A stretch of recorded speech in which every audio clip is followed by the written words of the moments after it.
Hello and welcome to episode 2 of the Grass and Gravel podcast. This week we'll be taking a look at the Champions League games as well as the weekend's Premier League games and have a look at the current problems at PSG and Everton. We'll be also reviewing our thoughts on the F1 pre-season test at Bahrain. I'll be your host, Joe Keane, and I will be joined by a resident expert and chief editor from the Pitch Sider, Mr. Toby Green. Hello there, mate. And this week we'll be joined by our first special guest, Mr. Aaron Gummer. Hello. Hello, how are we? Nice to be here. Thank you. Pleasure's all mine. Should we get on with the football news? Let's do it. For this week? This week we start local to us in Sutton.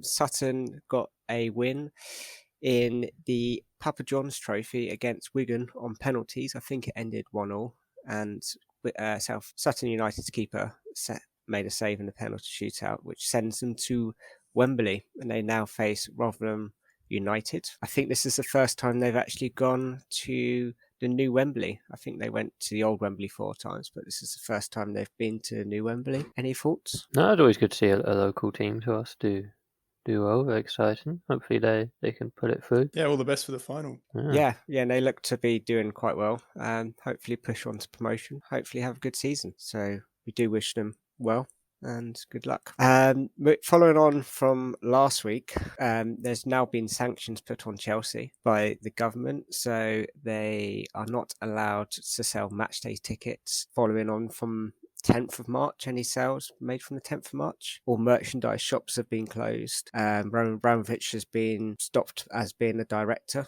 of Chelsea and looks to be selling more quickly. Any thoughts? Yeah, it's there's a host of sort of worrying, isn't it? Worrying, it is worrying, but I think it was the right thing to do for the government to sanction him in some form. And obviously, Chelsea is an asset he owns, so there were always going to be some sort of sanctions on the club. Yeah. So I don't have a problem with that. I hope that the club can get sold, because Perchek did an interview today, I think with Sky.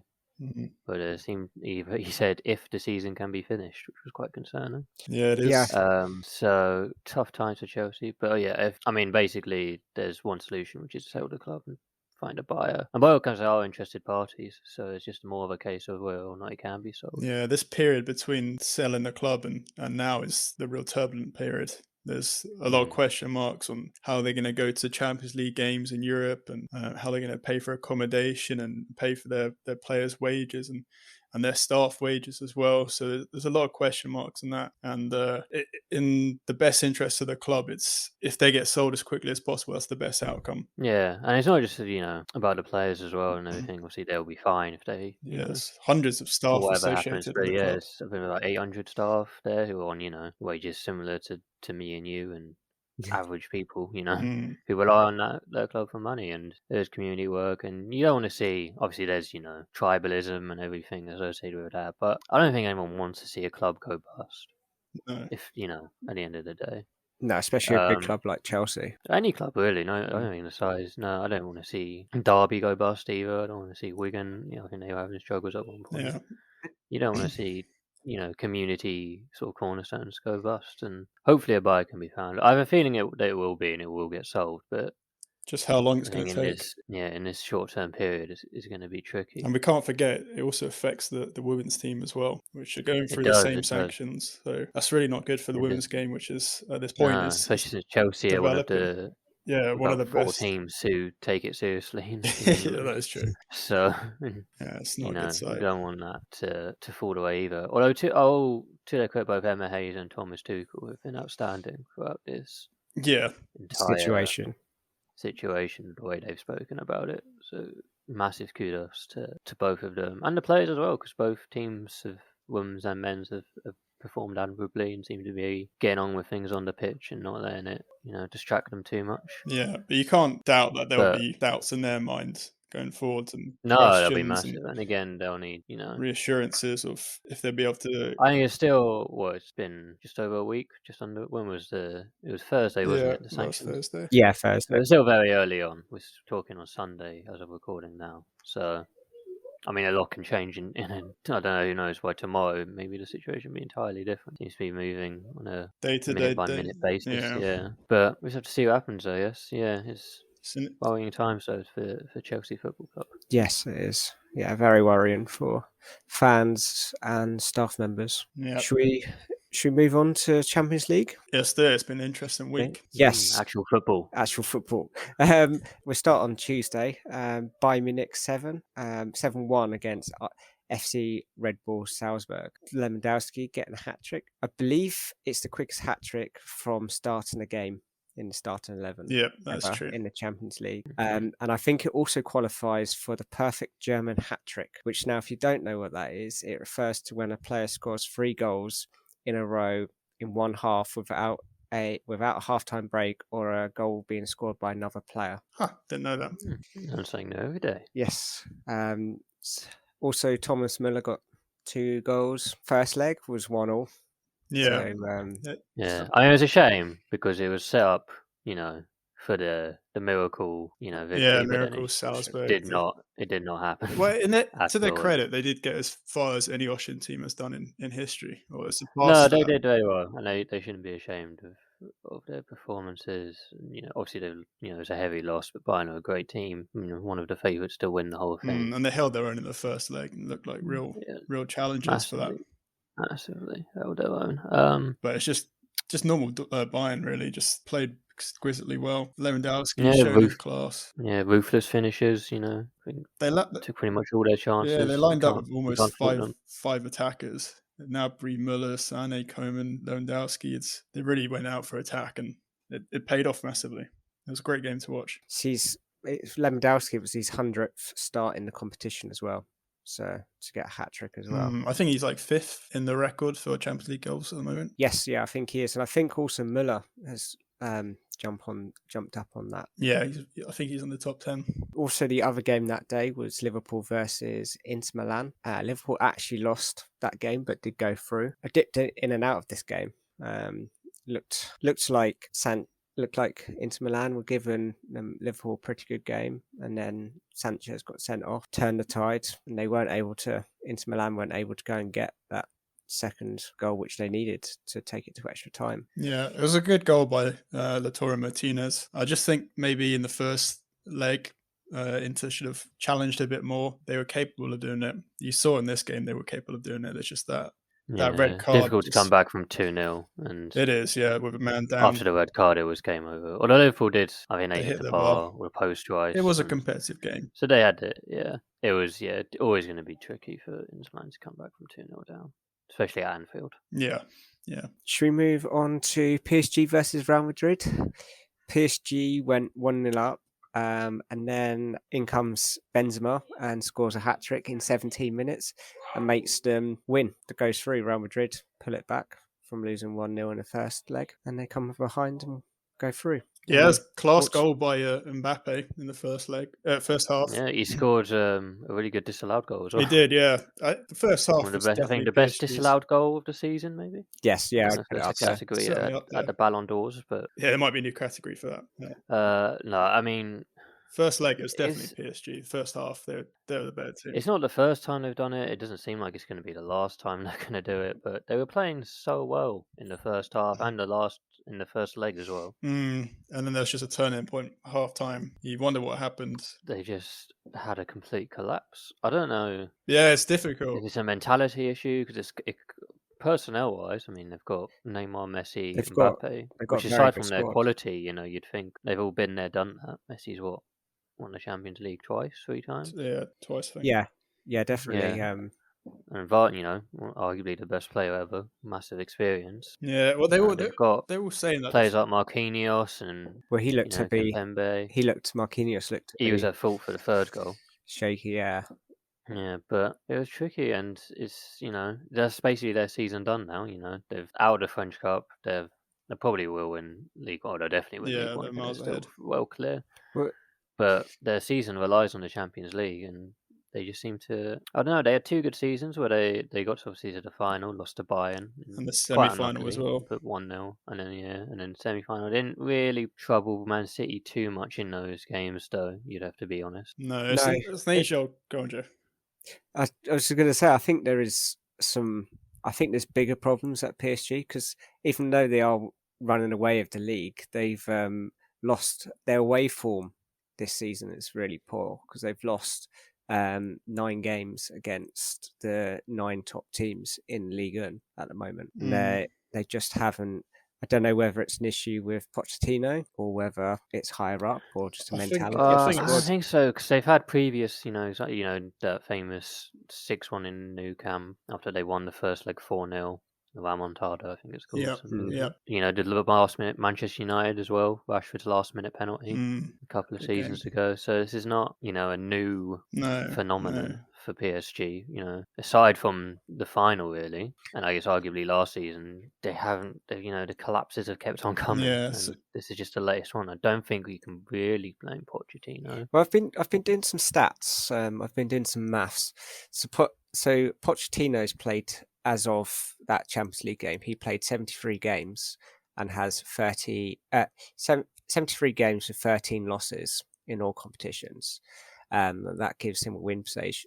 He's got a win percentage ratio of 65.27%. That's pretty good, to be fair. If you compare that to Thomas Tuchel, who's played 75 games out of that game, he's lost 9 games. So his win percentage at Chelsea is 62.67 at the moment. Different leagues, though, isn't it? Different leagues, but I also did look at Pochettino's Spurs stats as well. I mean, it's a different team, but yeah, he's 54.27. Yeah, it's a different quality of competition in France. I think with the issue with PSG in general is that when you build a team of superstars, a bit like Real Madrid, the Galacticos, it's harder and harder to manage them and create an identity that you can instill on the team. There's so much ego in that team. Yes, with just in the front three alone. Forget, Donnarumma, Ramos. It's sort of a cursed job to manage them. When Poch came in, he wanted to play a certain way, but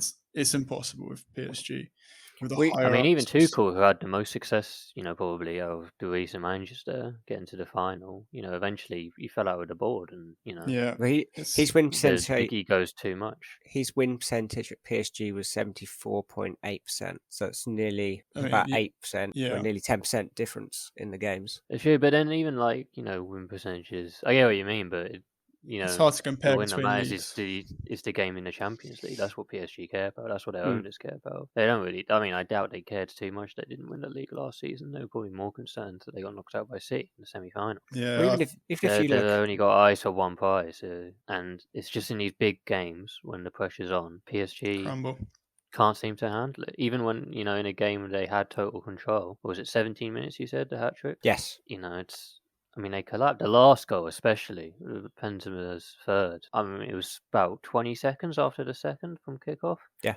They had the ball, they gave it away. Sloppy play. Marquinhos more or less passes it to Benzema. It's a very good finish. You have to give credit. Shocking defending. And on Benzema as well. He's been absolutely incredible since Ronaldo's left. Yeah, I think he's now got more goals than Ronaldo since Ronaldo left. Yeah, that's true. Real Madrid, I think he's only one in it, but still more in it. Shows that perhaps Ronaldo's missing Real Madrid more than Real Madrid is missing Ronaldo, potentially. Possibly. I've heard in recent... Although they did win 3 Champions Leagues when he was there and haven't come close since. Maybe that's not quite fully true. Yeah. Recently, the PSG ownership have had a meeting in Doha between, I think Poch's representatives were there, and Khalifi, who was the president, basically just slating them for all their performances in the Champions League, because that's obviously all that they need to do is progress and win it, because that's what their investment has been all for. So you got to... Ideally, they wanted their team to win it before the World Cup coming up next year. Yeah. That's just the last chance. So you got to think that Poch is pretty certain to leave at the end of the season, and maybe they'll get a new president now, because the whole project is a failure. And everybody's saying as well, there's a lot of reports that Messi is not happy there. The whole situation, I think I heard there was a report as well that Leonardo and Khalifi went into the referee's room. Yeah, I heard that, and one of them assaulted the ref. Yeah, or I think he broke some equipment or something. I don't think there was any violence, like physical violence towards the either way, it doesn't look great, does it? it doesn't look great. And I think it speaks a lot to the problems of that club. The leadership are not in control. They're not football players don't really seem that committed to the project of PSG. I think most go for the payday, if we're being honest. Maybe some of the French players, I think Mbappe was a Paris fan growing up, so perhaps that's a bit different. But even then, he wants, he's almost certainly Real Madrid bound at the end of the season. So he's obviously not fully behind the project or believing in the project. Yeah, there's a lot of question marks still around the whole team. And do you think like players like Mbappe? I know he's a boyhood fan, but do you think he went there because it was a step up for Monaco, win a few trophies? Well, yeah, definitely. Oh yeah, 100%. But you don't go to it's not PSG not to win stuff, especially the Champions League. I assure you, he had the ambition that he was going to win. On paper, I think it's an appealing move. Paris is a nice city. It's obviously a very rich club. They can pay you a lot. You have the chance to play with other world-class players and, in theory, challenge for big trophies. You guaranteed the league every year. They dominate. Yeah, you almost guaranteed to win the cup as well. Obviously, that hasn't worked out this season. You get silverware. You win the league last season, but more or less, you win. You do win pretty trophies. much guaranteed trophies. You just look at Thiago Silva trophy cabinet for evidence of that. Yeah. But ultimately, on paper, they should have won. Given the squads they've had in recent years, they should have won. Because you forget as well, Ibrahimovic has been there. They've had massive players. Pre this current. Assembly line. It's not really worked out. And I think it's more to do with a lack of a plan to create an actual team rather than just buy superstars. Yeah, it's coupled by the fact that they lost, that they won against Real Madrid in the first leg, sort of makes it a bit more sour for them. If they just played a little bit better, if they held on in the second half, they would have gone through. So, yeah, it doesn't bode well. Even Sergio Ramos hasn't. I mean, I know he's been injured a lot, but he's been a terrible signing for them. Basically, it's on a lot of money, which doesn't really concern them. But he hasn't played. He's had injuries of all sorts, particularly knee injuries, and I imagine he'll leave soon. Maybe go to MLS or something. But that's been a bad move for him. Well, even that's where Messi's linked to go to, isn't it? Into Miami. Well, Messi and Neymar as well got booed in the recent 2-0 win. Yeah, I saw that in the league after some goals. So the fans aren't happy. Understandable. Yeah, definitely. One other Champions League game this week, which unless you're a City fan or Sporting Lisbon, it was actually a good result for Sporting Lisbon. To be fair, 0-0 draw. City looked to put out a fairly strong team and then sort of bring on most of their kids under 23s. Did anyone? I don't think anyone in the world watched this. I'm not convinced a single person. No, I reckon you support this game. The teams. Yeah, I reckon if you support either of the teams, you did. But yeah, mate, I don't know. Even then, there was nothing at stake in this. Nothing game. happened in that game. I reckon even a lot of fans might have switched over. It was did not sound. When you've got PSG, Real Madrid. Yeah, but no, I mean City. I think they're the odds-on favourite to win it. They put out a B team. They still look pretty comfortable. And I think I don't know. It's hard to bet against City this year, in my opinion, for the Champions League. I think. Yeah. I think Bayern's unless Guardiola, has one of his managerial meltdowns where he decides to change it for no apparent reason in a big game. Yeah, remove a defensive midfielder. Yeah, entirely possible. You never know with Pep, but I mean, who are we to tell Pep Guardiola how to manage? I suppose, but equally, I think this will be City's year in the Champions League. I just want to shout out Lisbon's manager, Ruben Amorim. He's definitely one for the future, and taken Lisbon to their first title in, I think it was 19 years last season. So I think young up and comer. Yeah, so I think he's off to do good stuff in the future. Maybe in the Premier League, who knows? Hopefully. There'll be a few clubs looking. Yeah, I know United were rumored to be looking at him. Yeah. Maybe it's a little bit too early in his career, but definitely want to keep an eye on. Should we move to Premier League? Yeah, let's do it. There's been a few Premier League games, basically two rounds of fixtures for a couple of the teams. Start at Wolves. They've actually had two good wins recently, beating Watford, and I think it was 4-0. Yeah, it was a good game 4-0. Actually for them. Watford own worst enemies at some point now. Watford is shocking. We'll get onto them a bit later because they won today, but in that game, if you saw the goal by Ruben Neves, it's definitely goal of the month, if not contender for goal of the year. It was a beautiful chip over Ben Foster. Made it look very average as a keeper. Actually, it made Watford in general look really average. Well, Ben Foster made himself look very average for one of the he passed it straight out from defence, and that you'd think he'd be a lot more. He's got a great YouTube channel, but he's really bad with his feet. Yeah, well, he's experienced. You'd think it'd be a little better than that. But Watford is, free falling at the moment. Their manager does not inspire any confidence in the fans, or let alone the players, I imagine. Defensively, they're on 22 points at the moment. It's worrying, though. It's not enough. It is worrying. I think Burnley on 21 behind them, but they have 2 games in hand. And Everton, I think, got 3 games in hand, but also on 22 points. Yeah, but they're losing every game. Everton as well. Everton, we'll get on to them later. But Everton, whole different story. While we're talking about Watford, we may as well talk about their win they had today. Was a 2-1 over Southampton. Yep. Yeah, very average Southampton performance. Quite, they've been in good form recently. Quite surprising. But Southampton can either be really good or really bad, though. There's not much in between with them. It did not click for them today at all. But credit to Watford, they deserved winners. Yeah, Kiko Hernandez. Big 3 points for them. They have climbed above Burnley in the league as well. The thing is, any of these teams can stay up. It's just finding that short run of form that they can leap out of the relegation zone with. Right. That's the difficult thing, though. Just look at Newcastle. At the moment, it looks like, looking at the table, it looks like Leeds downwards.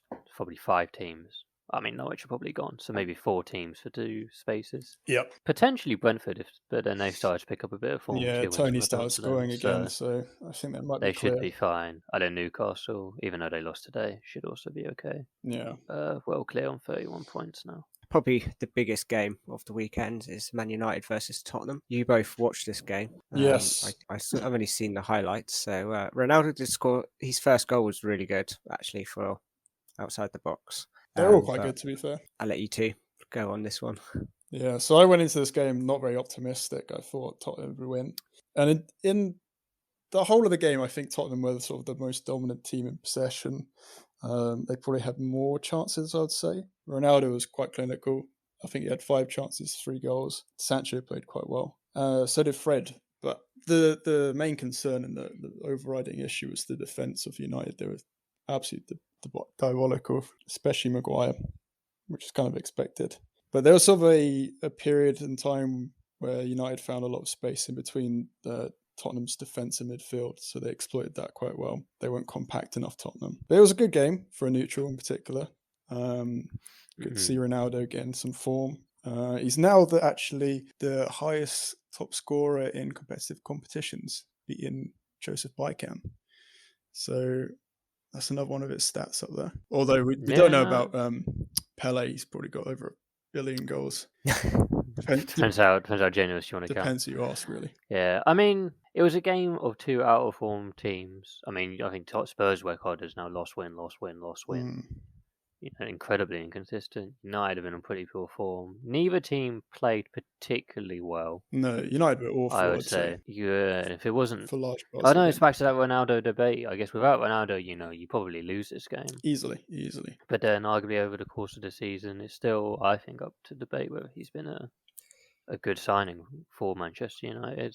Whether he did. Yeah, I mean, a lot of people are saying what he adds, if it does he not take away more, or it's tough to say. In this game, he was good. We have to give him credit where he's due. But it seems like when things don't quite go well, which they haven't always this season for United, he is the first one to almost give up on something. Yeah, I mean, it's hard because he is sort of treated as a scapegoat sometimes, even when he does play well. The issue is, well, the perceived issue is that he doesn't run around a lot. He's not immobile, and he just slows down the attack and potency that we have for counter-attacks. But when he's like scoring and he's clinical, you don't need that mobility as much. And it showed in this game because he wasn't offering much apart from those goals, which were a lot. But outside of that, he wasn't pressing, he wasn't running down the ball. I think the situation was those because you bought Ronaldo, through opportunism, not through a plan. Oh yeah, and the way that United were set to play wasn't a way that But that's not benefit exclusive to Ronaldo. That's every single player United bought for the last 10 years or so. There's no plan around it. It's just they're available. The board just likes to look at them. That is true. Try to squeeze them into the team. We're just backing up. I suppose, food for thought. Ronaldo is currently second in the top scorers for the Premier League with 12 goals. He is joint with Jota and Mane, but he has more assists. So that's put him up higher in the league. That is true, but United are fourth, probably fifth, because I think Arsenal, who are playing now, are winning and have 50 games in hand on everyone else for some reason. So, yeah, Ronaldo's had a good season, but United are not having a good season. And normally, I think that's the main issue in this sort of debate surrounding Ronaldo. So, yes, he is playing well, and he's scoring all these goals, and he got a hat-trick yesterday, and he definitely won United that game. But United are probably worse than they were last season, if we're being completely honest. Yeah, I agree on that sense. Last season, we played a lot more counter-attacking style, more pragmatic style, because that's all we could do, really. We didn't have the ability to play with the ball to our feet in possession. And this year, we sort of transitioned, or attempted to transition into a more possessive style of play, but it hasn't really worked out. We haven't got the players for it. We haven't got the manager here long term enough to sort of transfer the tactical style. Where do you stand on the manager debate of Manchester United? We saw Micah Richards and Gary Neville get into it after the Manchester derby about if you should have gone for Antonio Conte, or if the plan was to wait for Pochettino or Ten Hag, or should they bother even going for Ralph? Is there even a plan? I think when they sacked Solskjaer, they sort of panicked. They put it off as long as possible after that Liverpool game. And then after that Watford game where they lost 4-1 and the situation became untenable, they realised that... Watford's only home win of the season. No. Yeah, it was 4-1. It was the worst. It was worse than the Liverpool 5-0 defeat, quite frankly. Absolutely was. At least Liverpool were a good team. Watford. Yeah.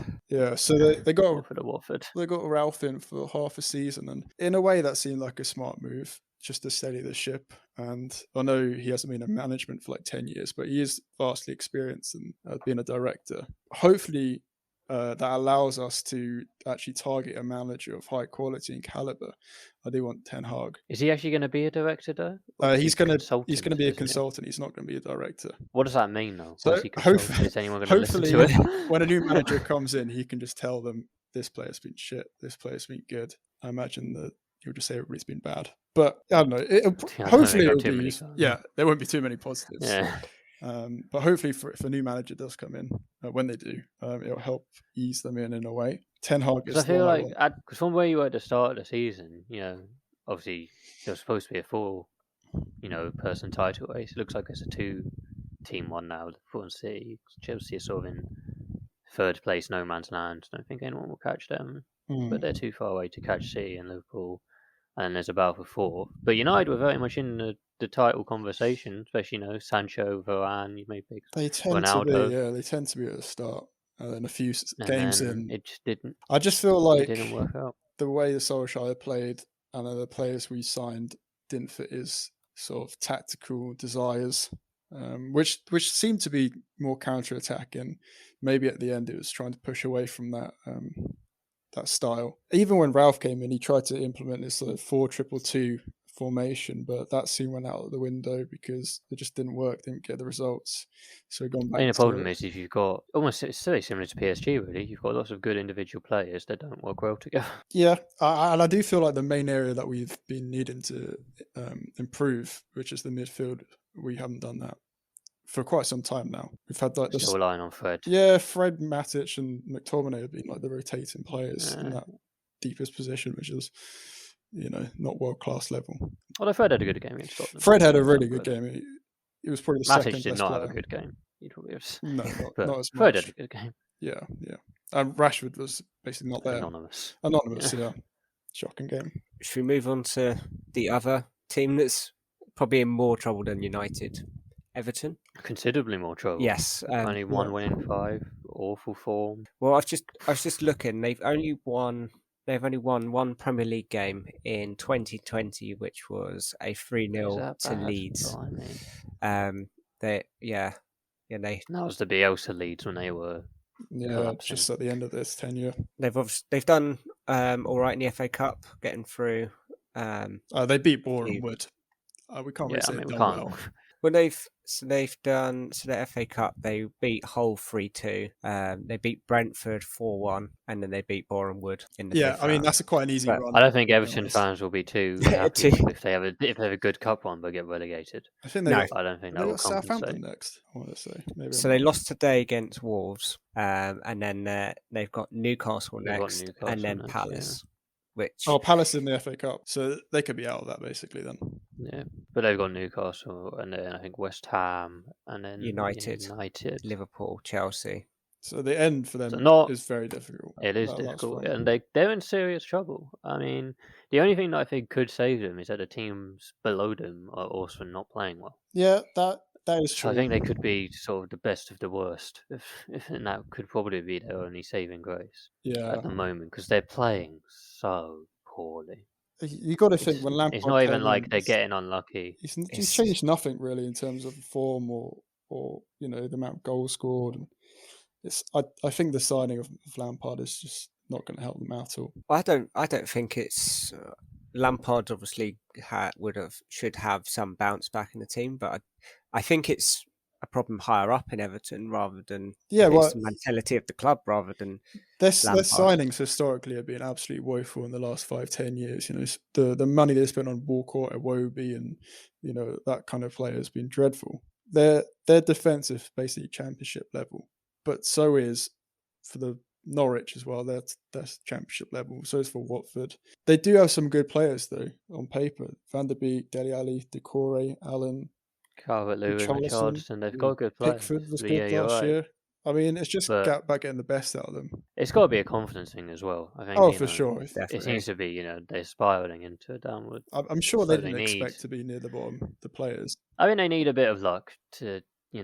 It's like everyone talks about confidence in strikers. They need confidence in the team. Really, they need a lucky win or something. Or not having a win in the Premier League for a long time. It's very damaging for them. But I think they'll just about survive because I think Watford, Burnley, and Norwich are just as bad, and they currently sit below them. Yeah, I don't know. I'm really worried about Everton. I think they'll probably. I could see them probably just survive, but I think they could. I mean, Burnley look to be on a semi-decent run of form at the moment. They seem to be... Well, Burnley... They lost their last 3. Yeah, Burnley aren't on a great run. They got City next, so they'll lose that. But the games following that do seem to be a little bit easier. So hopefully they'll pick 2 points off that. Well, they've almost run out of games in hand. So they are... Yeah. Is the table starting to look more accurately where they're going to be. Whereas Everton do have quite a few games in hand. So if they can turn it around... they still have time to save their season. I think they've got plenty of options. Yeah, Everton near the end of the season have harder fixtures, but Burnley have harder fixtures coming up. I think though, even they're going to struggle to keep hold of players in the summer. Calvert-Lewin, Richarlison may not fancy. Yeah, Calvert-Lewin's linked to Arsenal. Continuing their stay with the club if this is sort of the standards. Yeah, quite a lot of players. There's a lot of deadwood there that needs to be shifted off. It seems like quite a few teams need a complete overhaul really in the Premier League. Newcastle obviously going to go through one. Yeah. Everton need one. United need one. Tottenham need one. Arsenal in the process, although it looks like it's starting to work out for them. It'll be an interesting couple of seasons coming up to see what happens and see what comes up from the Championship as well, especially Fulham. Fulham are doing really well, so it'd be interesting to see whether they go straight back down or... Mitrovic has got about 400 goals or something. So he won't play in the Premier League though if it's Scott He will Parker. not play in the Premier League, sadly. He's the greatest Championship striker of all time, but nobody will ever play him in the Premier League. He's too good for the Championship, but not good enough for the Premier League. Probably needs to move abroad to the top. Maybe the Premier League's a bit too hard for him, but we will see. See how he does next I'm season. sure he'll score a few goals. He'll do all right, I think, especially if Fulham decide to actually play him. Yes, yeah, I definitely. think they will this year, next year. Should we move on from football and move to F1? Yes. Probably it's surprising to me, Kevin Magnussen has returned to F1 after 18 months, I believe. I think you sort of semi-called this on the last podcast, that they go for an experienced driver. Yes, we had a few names, didn't we, that we thought it could be Hülkenberg, Magnussen, Grosjean. But Magnussen does seem like the one of the best choices because he's got a lot of experience in the team. He knows the staff, the engineers. Smart decision. Yeah, well, he can. It'd be good. It'd be a good test for Mick Schumacher as well, because obviously he beat Nikita Mazepin pretty comfortably in most races. I think it'll help Schumacher as well. So have someone he can ask questions of and draw experience. It's never good when there's 2 rookies for a team. It's nobody you can learn from in a way. So hopefully it does help push his career and his development. Yeah. It's, I mean, I don't know if either of you have been watching the Bahrain test, but I mean, Haas, I think I did call it last week. Haas actually looked quite good, obviously topping table, got the fastest lap on day 2, and then Mick was fastest yesterday, or second fastest yesterday. Yeah. So looks like they might have a good package. The interesting thing is their timing in Bahrain for the practice was quicker than their qualifying time from the previous year. So you can tell their car has improved this year. Just how much is yet to be seen, because it's not the best determinator of how teams have improved testing. It gives you gives a little bit of an indicator. We saw Red Bull last season. They looked very good in the practice sessions, and that turned out to be reality. But we'll see how it goes this season, because obviously it's brand new regulations, brand new cars. It's exciting though. I like it. There's it's a lot of intrigue as to who's going to do well. Although everyone has continued to have a go at Mercedes. Over their side pods or lack of them. Yes, it's lack of them. Ferrari looked to actually be probably one of the most comfortablest teams on the grid at the moment. Yeah, a lot of drivers are saying that. They look pretty comfortable. They look fast as well. I think they've topped the first day, I believe. And Red Bull topped the third day. But yeah, they've constantly been up there. Looks like they might have a good season. I think some drivers said that they might be favourites to actually win the first race. Yeah, well, we'll wait and see, because who knows of that. I imagine Mercedes will definitely be up there. Yeah, Mercedes look to... I mean, I've seen people writing Mercedes off, and then someone said, don't write Mercedes off. They did this last season. Yeah. You can never write Mercedes, never write Hamilton off. No. Even I think Hamilton said he's not happy with the car, but I think every year he does say that as well. Well, he says every race he's not happy with his tyres, and then goes and does the fastest lap. So yeah, that is true. That is true. Probably one of the most worrying to come out of this actually weekend was McLaren. Their brakes, they look like to have a brake issue. They've had constantly issues with this week, and also Daniel Ricciardo has tested positive for Corona. So Norris had to step in, didn't he? Yeah, Norris did all 3 days. I think they've been talking to each other, but I think he might be out depending on his results. He could be out for the race. Yeah, it's touch and goes, and it's a bit risky. But so who will step into his shoes will be interesting. But I did see Alpine have released Oscar Piastri to fill in if he's needed. That's good. I saw that Williams have reliability issues as well. Yes, Williams looked. Their car set on fire, which is quite unreliable. Yeah, exactly. As it goes. But their car was looking all right before that, actually. It's one of it's better for it to happen now, I guess, and no one got hurt, and I'm sure they can fix it. The funny thing was, Albon was actually doing the commentary at the time when Latifi's car set on fire. Yeah, I saw that. It's like, that's not meant to happen. Commentator's curse, I think they called it. Yeah. But it looks teeing up to be a good season, especially as a lot of the teams look to be a lot closer. Which is what we all want. Yes, for sure. Two-way title race was, very entertaining last season. Hopefully we can get maybe a few more people involved. Yeah, 1 week to go as well, so we'll keep you updated on the news stories. Yeah, definitely a big week next week for F1. And I think there's a few good football games coming up as well. So be interesting next week. Should we move on? I believe Toby's done the quiz this week. I have done a quiz for the first quiz of this podcast. So it will be me versus Aaron. Oh, detention. So yeah, I will go through the questions. If you want to buzz in, go for that. What's your buzzes? Do you have like a special buzz? I'll go for buzz. I'll go for ding. All right, classics. The classics.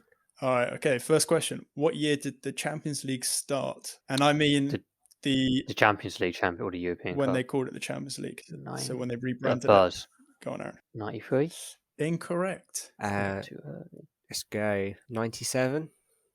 That's incorrect. Aaron was near it. It was 92. Oh. It's a difficult one. Was that Marseille? They win it, and then they cheated or something? Or was that the season after? I can't. It might be the season after. I can't remember. In 92. I'll give you a bonus point if you know when the actual European Cup started. This is not actually a question, but we'll buzz. Go for it. 68. Joe, do you want to take a stab? Way earlier than that. just go 69. Oh, it's 55. Oh, quite a while ago. Earlier, yeah. All right, question 2. What club did Sir Alex Ferguson manage before managing Aberdeen? This was during the years 1975 to 78. I was primed to say Aberdeen then. I know.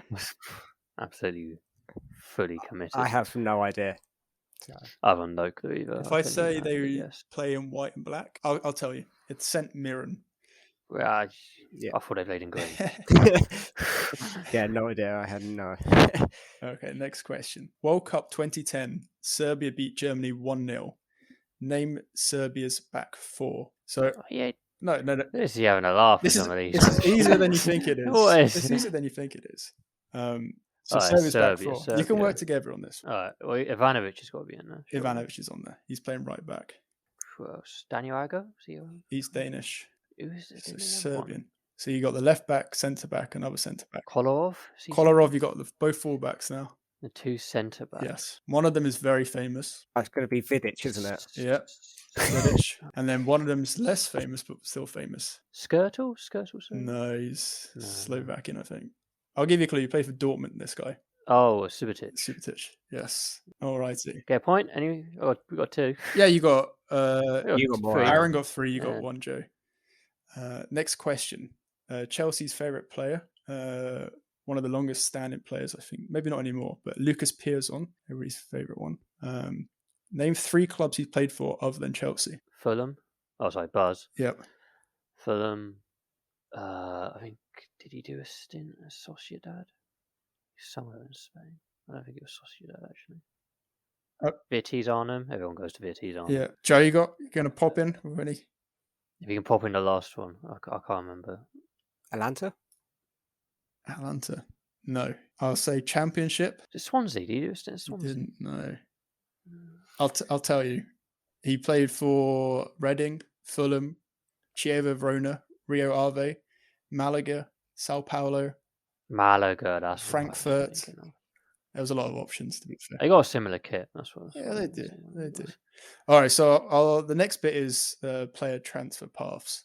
So I'll tell you a player and where the teams they played for and stuff like that. Okay, so this guy started off at Barcelona Academy and then went to Manchester United in the year 2004. PK? Yes, it's Gerard Piqué. Oh, that's a good shout. Nice and quick, that one.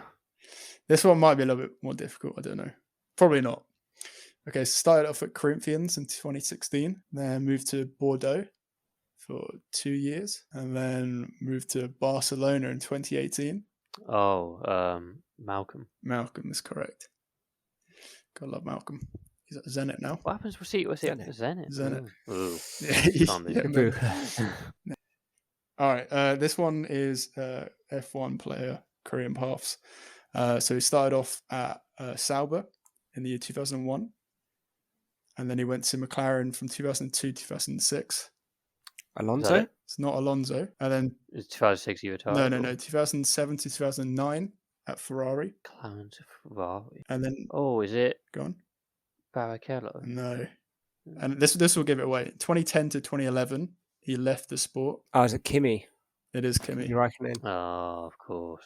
So 94 to 95 Williams, and 96 to 2004 McLaren. Oh, long stint. It is quite a long stint, yeah.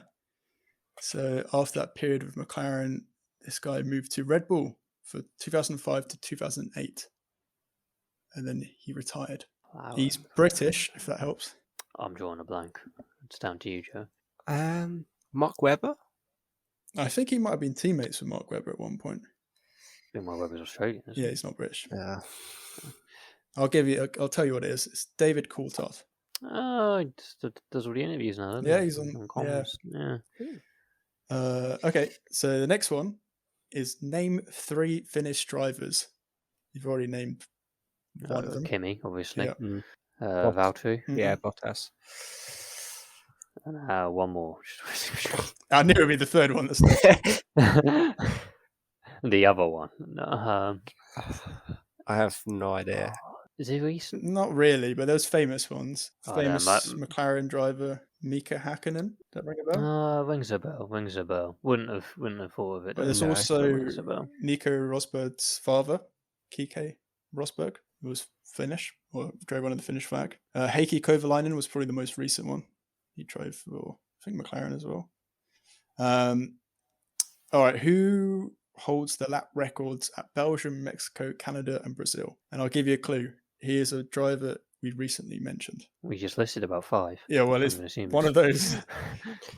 Valtteri? It is Valtteri. Yeah. And then it's got to be the recent ones with the faster cars. Yeah, for sure. Name the last 3 F2 championship winners. Mick Schumacher. Give it the years. Well, that wasn't the original question. I'll start from 2021, going back to 2019. I didn't know how to do it in order. I'll give you 1 point, as Mick's one of them. And then it's Oscar Piastri. Yeah. Piastri was last. The Dutch bloke, wasn't it? I forgot his name. Yeah, I think he's Dutch, yeah. Something. Oh, he's close. Oh, what was his name? That's so annoying. He was going to take one of the seats. Do you want the initials or? I'll take the initials. Okay, NDB. The D is like a small D, I guess. Yeah, I can see his name. I can see his face. I can't picture his name. No, you're going to have to say Nick De Vries. That's the De Vries. That ends the quiz, ladies and gentlemen. I think Aaron won that. With the scores on the doors, Aaron's got 8. Joe, you got 3. Congrats, Aaron. Completely. Merci beaucoup. Congratulations, Aaron. Oh, we both need to up our game. Yeah. Or Toby needs to make the quiz easier. One of the two. We'll go with that. And that leads us to the end of our podcast. Please like, subscribe, and review. And get in contact via our socials. On Twitter is @PitchSider, and the Instagram is the Grass and Gravel Podcast, or by email at grassandgravelpodcast@gmail.com. And with any comments and questions you have for us, and we may feature them in the next episode. Thank you for joining us, Aaron, for being our first guest. Thank you. Pleasure's all mine. Hope to be back again. And thank you, Toby, for always joining us. Thank you. I've got no choice. And thank you for the listener for listening. Thank you. Thank you. Goodbye, and we'll see you next week. Bye-bye. Bye-bye.